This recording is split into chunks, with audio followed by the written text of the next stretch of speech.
This is a Zenolink data view analysis for David Lewis. This is for a golf swing collected on May 13th, 2011. We'll begin in the performance profile. We'll focus on a number called the performance factor.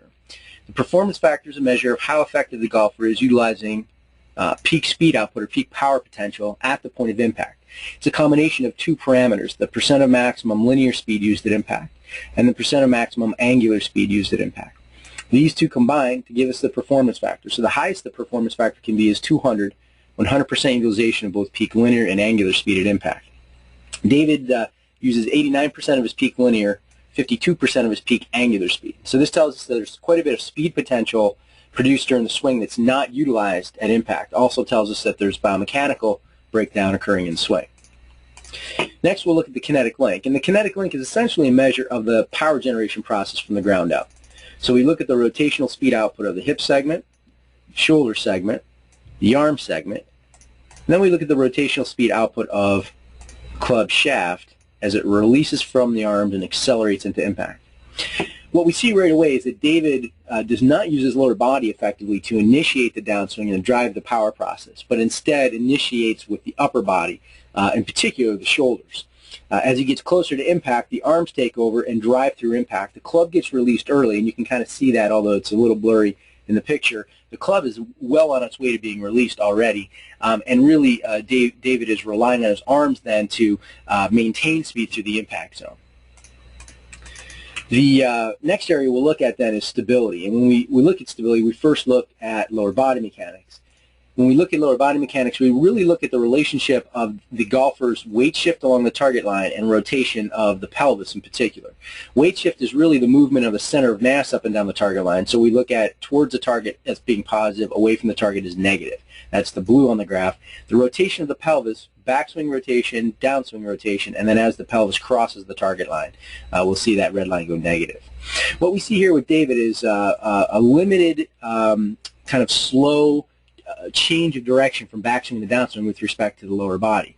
We see pretty good lateral stability, which means that David isn't shifting weight or drifting off the ball, and we get pretty good initiation of forward weight transfer, but we don't get good speed output. So mechanically, the movement of the center of mass and the rotation of the pelvis is pretty good.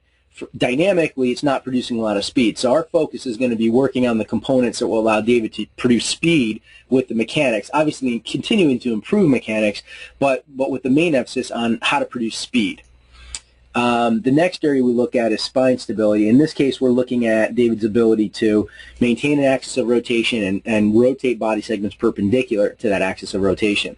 We look at flexion extension in the pink, left and right lateral bending in the yellow.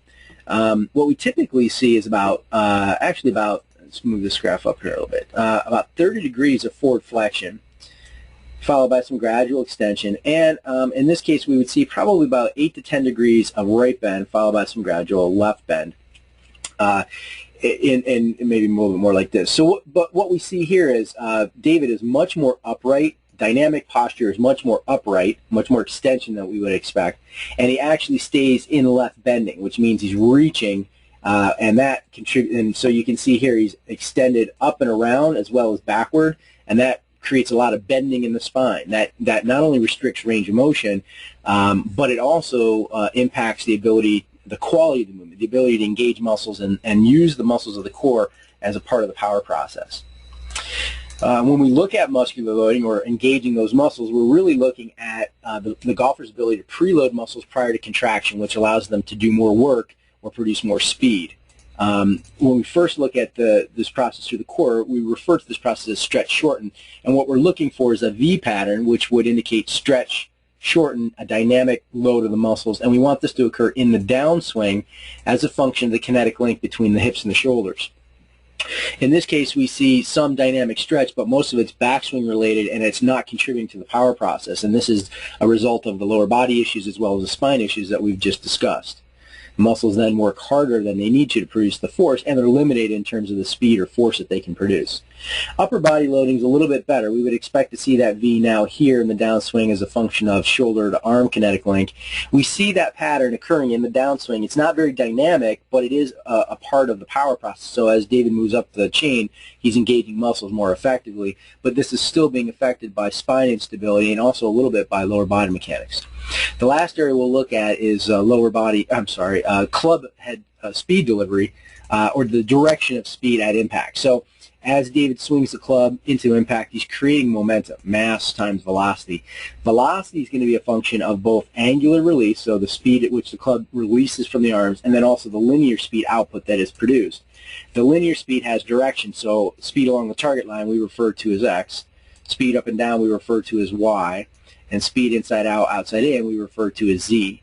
The squarer the impact trajectory, delivery of speed, the more effective the potential, or the higher the potential to transfer speed from club head to ball. In David's case, the vast majority of the speed is along the target line. There's a little bit of upwards speed and a little bit of outside-in speed, which means kind of sweeping through the ball. And that has to do with that lack of release and really relying on the arms to kind of drag the club, kind of sweep the club to the impact zone. So even though there's a fair bit of speed, we're not getting the compression and the delivery of that speed that we might because of the biomechanics and the impact of those movements on the delivery of the speed into the impact zone. So from a training perspective, we want to work on lower body involvement mostly from a speed perspective, but building it slowly from the base up. And then as a function of that base, we want to work on spine stability and working body segments rotational to the spine rather than reaching and bending. Lastly, we want to work as a function of all that on engaging muscles more effectively and using muscles more efficiently as a part of the power process, releasing the club into the impact zone rather than pulling or dragging it through the impact zone.